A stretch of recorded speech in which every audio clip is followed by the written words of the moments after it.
ओम श्री साईराम। मु कृष्णचंद्र शतपथी। प्रिय दर्शक बंधु, मोर चैनल को आपण मानक स्वागत जनाऊँगी। आज आम पढ़ा वृष राशि जातकर शुभ अशुभ फल निरूपण। पूर्व अध्याय आम पढ़ी मेष राशि जातकर स्वभाव और शुभ अशुभ फल निरूपण। भाग नवम अध्याय पढ़ा वृष राशि जातकर स्वभाव और शुभ अशुभ फल। तो प्रथम आम जाने वृष राशि नक्षत्र कौन कौन कृत्तिका रोहिणी मृगशिरा। तो वृष राशि व्यक्ति स्वभाव तेजवंत विद्यावंत धनी नीतिवान बलिष्ठ सुचिंतित कठोर चरित्रवान साहसी पितृमातृभक्त और संतान सुख।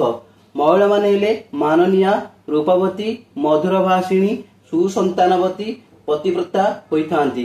वृष राशि मानकर शुभ हेले स्वामी वृष राशि स्वामी हेले शुक्र और शुभ संख्या होची 1 3 7 9। शुभ बार होची शुक्रवार बुधवार। शुभ दिग होची दक्षिण पूर्व। शुभ ग्रह बुध शुक्र शनि। मित्र राशि मिथुन कन्या मकर कुंभ। शुभ रंग धला। शुभ धातु रूपा। आराध्य देवता श्री कार्तिकेय भगवान। आराध्य देवी माँ महालक्ष्मी।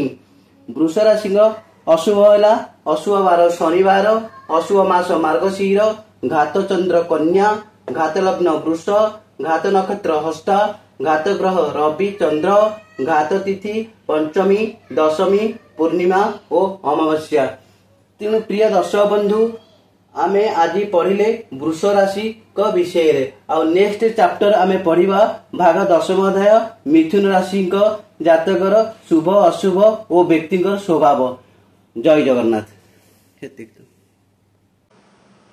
प्रिय दर्शक बंधु जदि मो भिडियोटी आपण मानक भल लगुଥାଏ तेबे भिडियो रे लाइक देबे कमेंट करिवे एवं भिडियो को शेयर कर देबे। आउ चैनल को सब्सक्राइब करने को भूलिबे नहीं। जय जगन्नाथ।